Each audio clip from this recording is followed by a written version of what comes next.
Hi. അപ്പോൾ ഇന്ന് നമുക്ക് ഒരു മഷ്റൂം ഫ്രൈഡ് റൈസ് ഉണ്ടാക്കാം. ഫ്രൈഡ് റൈസ് എങ്ങനെ വേണമെങ്കിലും നമുക്ക് ചെയ്യാം. ചിക്കനോ മട്ടനോ അല്ല വെജോ എങ്ങനെ വേണമെങ്കിലും നമുക്ക് തയ്യാറാക്കാം. പക്ഷേ ഇന്ന് നമ്മൾ തയ്യാറാക്കാൻ പോകുന്നത് മഷ്റൂം വെച്ചാണ്. ചിപ്പിക്കൂൺ, അതായത് പരന്നിരിക്കുന്ന ഉരുണ്ടതല്ല. അപ്പോൾ ഇന്ന് ഞാൻ ചെയ്യാൻ പോകുന്നത് ചിപ്പിക്കൂൺ വെച്ചാണ്. കണ്ടോ, ഓയിസ്റ്റർ മഷ്റൂം. അപ്പോൾ അതിനാവശ്യമുള്ള സാധനങ്ങൾ എന്തൊക്കെയാണെന്ന് നോക്കാം. മഷ്റൂം ഇത് കട്ട് ചെയ്ത് ചെറുതായിട്ട് എടുക്കണം നമുക്ക്. സവാള, വെളുത്തുള്ളി, സ്പ്രിംഗ് ഒണിയൻ, മല്ലിയില, ക്യാപ്സിക്കം, ഇത്രയും നമുക്ക് ചെറുതായിട്ട് കട്ട് ചെയ്തെടുക്കുക. ആദ്യം കാഷ്നട്ട്സ് വേണം, പിന്നെ കുരുമുളക് പൊടി, ആവശ്യത്തിന് ഉപ്പും, ബട്ടർ. ഇപ്പോൾ നമ്മൾ ചട്ടിയൊക്കെ ചൂടായിട്ടുണ്ട്. നമുക്ക് ആദ്യം ബട്ടർ അങ്ങോട്ട് ഇടാം. ഈ കാഷ്നട്ട് അങ്ങോട്ട് ഇടാം. അടുത്ത് നമുക്ക് വെളുത്തുള്ളി ഇടാം. വെളുത്തുള്ളി ഒന്ന് ചെറുതായിട്ടൊന്ന് വഴന്ന് വരട്ടെ. ഇനി സവാള അരിഞ്ഞ് വെച്ചേക്കുന്നിട്ടാം. അടുത്തത് ക്യാപ്സിക്കം, സ്പ്രിംഗ് ഒണിയൻ, കുറച്ച് പകുതിയാണ് ഇടുന്നത്, കുറച്ച് മല്ലിയില, ഇത്രയും കൂടി ഇട്ട് വഴറ്റിയെടുക്കുക. ഇനി ഇതിലേക്ക് ആവശ്യത്തിന് ഉപ്പിടുക. അടുത്ത കുരുമുളക് പൊടി. വളരെ പെട്ടെന്ന് തയ്യാറാക്കാൻ പറ്റിയൊരു ഫ്രൈഡ് റൈസാണ് കേട്ടോ. ഇത് നല്ല ടേസ്റ്റ് ആയിരിക്കും. ഇതിന് ക്ലീൻ ചെയ്ത് വെച്ചേക്കുന്ന മഷ്റൂം കൂടെ തട്ടാം.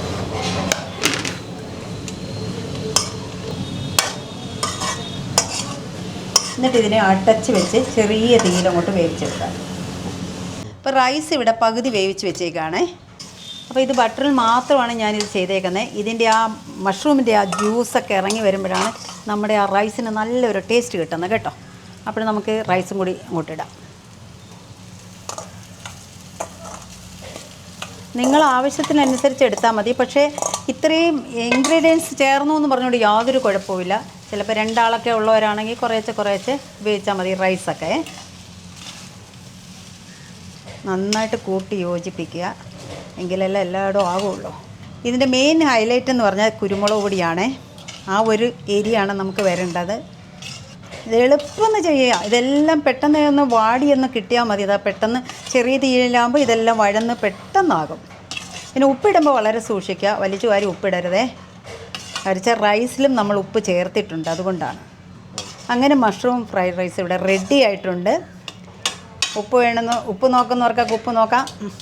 ഇനി അപ്പോൾ നമുക്ക് ഒന്ന് കൊടുക്കാം. സ്പ്രിംഗ് ഒണിയൻ വെച്ച്, പിന്നെ കുറച്ച് മല്ലിയില എനിക്ക് ഭയങ്കര ഹരമാണ് കേട്ടോ. ഇത്ര മതി.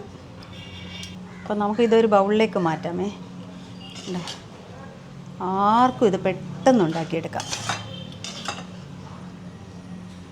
വളരെ ചെറിയ തീ ഇട്ട കാരണം ഇതിനകത്ത് നമ്മൾ ഹാഫ് ബോയിലായിരുന്നല്ലോ നമ്മുടെ റൈസ്, അതെല്ലാം വെന്ത് ചേർന്നിട്ടുണ്ട് കേട്ടോ. നിങ്ങൾ ഒരു കാരണവശാലും തീ കൂട്ടി കൊടുക്കരുതേ. അപ്പോൾ ഇത്രയേ ഉള്ളൂ. സ്വാദിഷ്ടമായ ഒരു ഫ്രൈഡ് റൈസാണ്.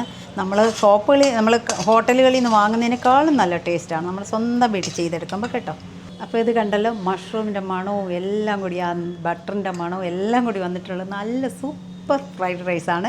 ഇത് നിങ്ങളൊന്ന് ട്രൈ ചെയ്യൂ. എല്ലാവർക്കും ട്രൈ ചെയ്യാനുള്ളതേ ഉള്ളൂ. എളുപ്പമെന്നാണ്, വളരെ പെട്ടെന്ന് തന്നെ.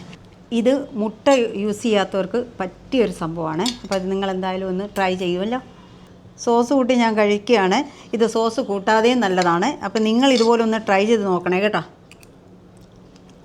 നല്ല അടിപൊളിയാണ്. അപ്പോൾ ഓക്കെ, ബൈ.